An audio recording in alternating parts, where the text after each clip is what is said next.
Shalom, everybody, and welcome to another episode of the Bible Comes to Life. My name is Omer Eshel, and this time I thought about what can we do that since most of us are under quarantine, what can we do to learn from food, because we're all closed in anyway, and especially food that has to do with Shabbat, because Shabbat is upon us. So I decided to make a special dish which is appearing in the Bible, in the book of Leviticus. It is called the offering of the spring. We are now in the spring, as you all know. And in Arabic, it is called makluba. We are going to do the later version, not the one which is in the book of Leviticus, because we have rice. And rice was here only during the second temple period. So we will do a little bit of a later version. The version that is in the Bible is instead of rice, they used grain. That's it. So, what do we have here? We have, I made a table in two different segments. This is non-biblical. This is biblical. So, let's look at the biblical stuff. We'll start with the chicken. Chicken, of course, is biblical. It's from the book of Deuteronomy chapter 14 about what we can and we cannot eat. If we look at olive oil, of course, is biblical. Is one of the 7 species that the land of Israel was blessed by. Rice is biblical second temple period. The first time we hear about rice in Israel is around the time 164 BCE, around the Hellenistic era, mostly in Beit Shan area. Beit Shan is from Jezreel Valley, 1 Samuel 28, 29, 30, and so on.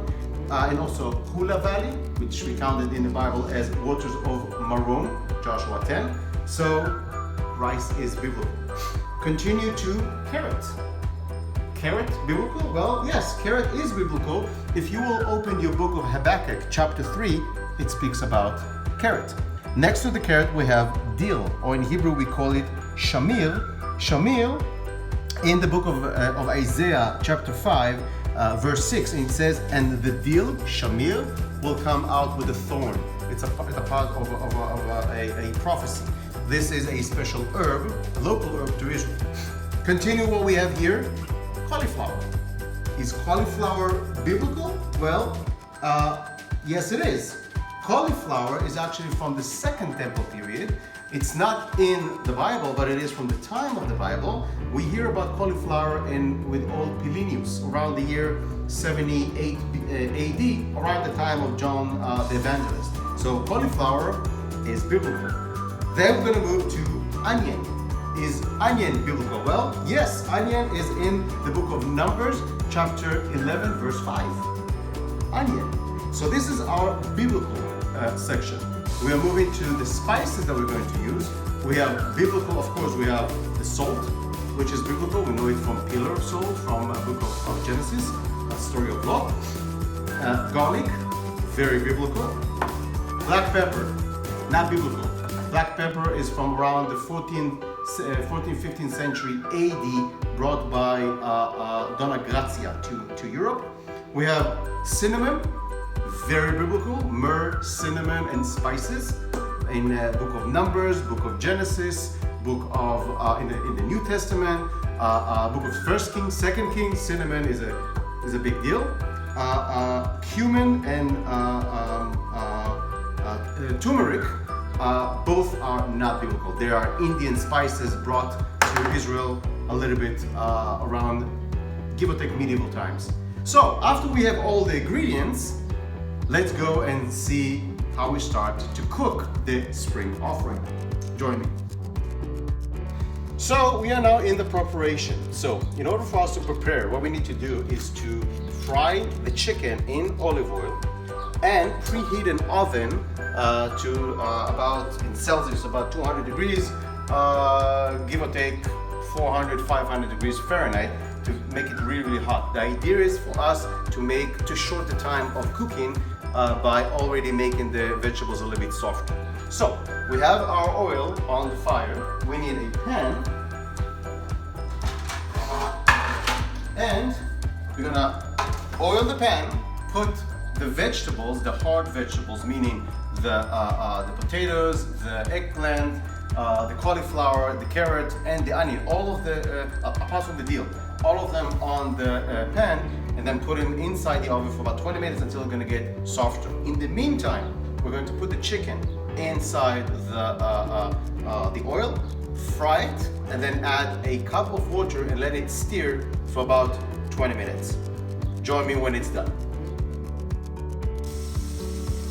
We're putting the vegetables by groups. This is very important because when we're gonna put them with the rice, it's gonna be with layers. So make sure not everything is mixed. You'll see in the future why. It's gonna make our life a lot easier when we're gonna set the different layers of the spring offering. So we have all of our vegetables with olive oil, nothing but olive oil, a little bit of parchment paper so it's not gonna stick to the pan, and we're gonna throw it into the oven for about 20 minutes or until it's gonna get semi-soft. In the meantime, we are frying the chicken. Make sure you seal it from all ends. We are going to use the liquids of the chicken for the rice when we're gonna prepare the dish. So we make it sure that it's all sealed nicely, and we're gonna let it sit for a bit. So in the meantime, while the chicken is being cooked and also the vegetables, we're going to make a cup of spices. Why is this important?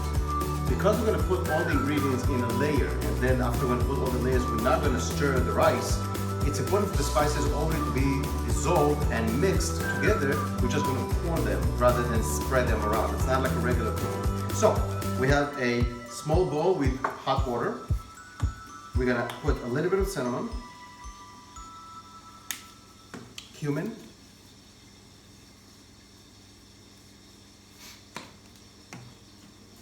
turmeric.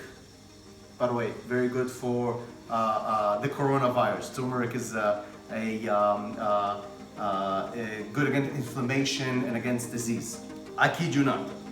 I'm gonna put the turmeric, then the garlic. The more the merrier. I use dry garlic. You can use any kind of garlic that you have.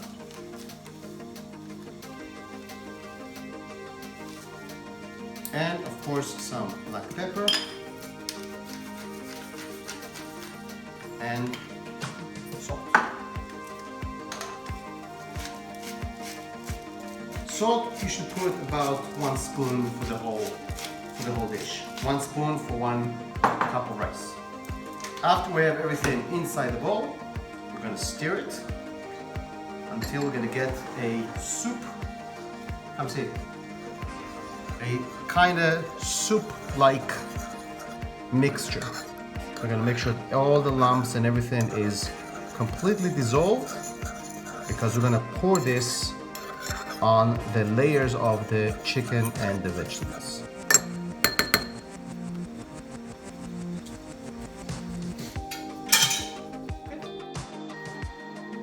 So basically, we have the chicken that was cooked for about 20 minutes with a cup of water and olive oil. We have all our vegetables that were in the oven with olive oil also for about 20 minutes. They have to be semi-cooked, not fully. And now what we're going to do, we're going to make the layers that I was talking about. Come closer so you can see it. So, we're going to take the cup of rice. I added a little bit of pasta, clearly not biblical, clearly.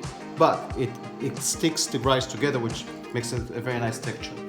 And then we're going to put the rice. We're going to make a layer of rice on the bottom. After we put the layer, you can also use bay leaf. I like to just add a very, very nice texture to the rice. Then, this is where the magic begins. We are putting the chicken at the bottom of the dish. Make sure that it covers the entire bottom of the dish. And then we are putting on this on the chicken the vegetables according to the level of hardness. Meaning the hardest will be at the bottom, like the carrots and the potatoes, and the softest, like like the eggplant will be up on the top. So we are putting them nicely. The carrots.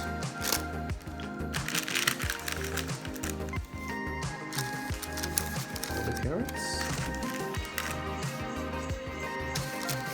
We can add the onion. Onion doesn't have to be cooked, by the way. It will be cooked during the steaming itself. Onion. Then layer of potatoes. Notice that I don't mix anything. It's just going to be layers upon layers upon layers.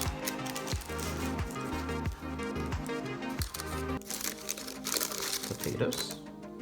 Then we'll put the cauliflower.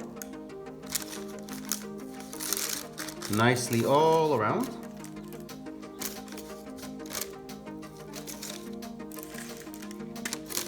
Then we'll put the eggplant. The idea is that the hotter vegetables will need more time to cook, and they're gonna get all the water gonna come down because of gravitation. So we have all of this put in together. On top of that, oh, by the way, you can add a little bit of just a touch of raisins. Always nice. A little bit of raisins. Then we put the remaining of the cup of rice. We have about a third of the cup of rice. We'll put it all around it. And we will dump the spices. You remember I said that you need to make this bowl of spices and not just, because we cannot sprinkle them around. So we have to pour everything down. And now here's where the magic happens. You remember that we put the chicken for about 20 minutes with water and oil? All right, now we will take that stew, that dish that we have. We'll make sure we scrape all the goodness out of it. The bottom will have some stickiness of the chicken. We'll make sure we take everything out. We have a kind of a broth. This broth will go on top of this. And basically we need to add water until it's completely full.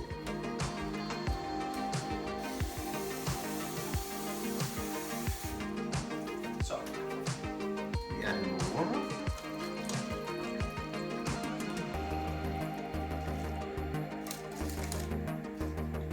If you can see down here, you see that it's already simmer inside the water. So, we have the spring offering ready. Now we are going to put it on the fire for a medium fire and let it cook. Oh, the dill, almost forgot the dill. Add the dill.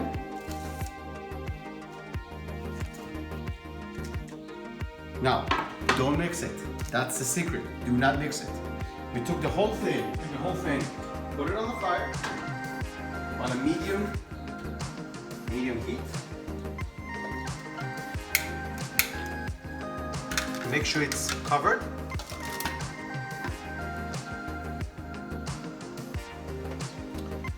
And let it stay. Let's get back in about 20 to 25 minutes.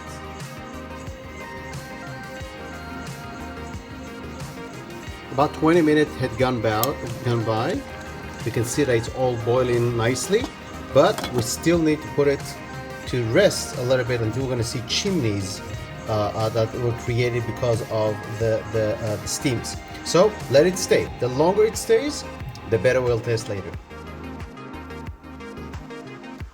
So it's been on the fire for about anywhere between 45 minutes, almost to an hour. You know when it's ready when you put your ear next to the stove and you basically don't hear any bubbling. Come, listen to yourself. If you listen very carefully, there's almost no bubbling left in the pot, which means that our pot is ready for the grand finale. So this is the best part of this spring offering. I have added also some roasted pine nuts. If you want, you don't have to. We got a large bowl ready for the grand finale of the spring offering. Then going to take the spring offering and we're gonna get a spoon, a wooden spoon, ready, and you'll see why. Then, if you can see closer, you remember the parchment paper all around? You will understand in a second why we put it. Now, we take the bowl, we put it like so. Then 1, 2, 3, upside down. Now, we'll take a spoon.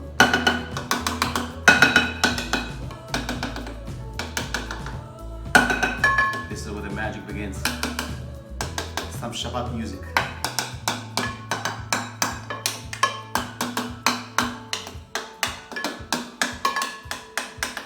And come closer. 1, 2, and slowly, slowly, slowly, we will take it out.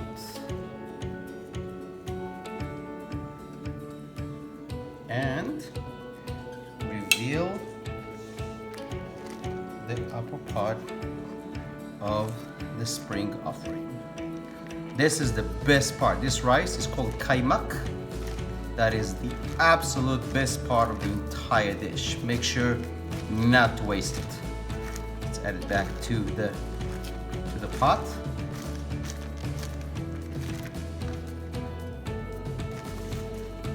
And here we go. We have ourselves spring offering for Shabbat. Shabbat Shalom, everybody.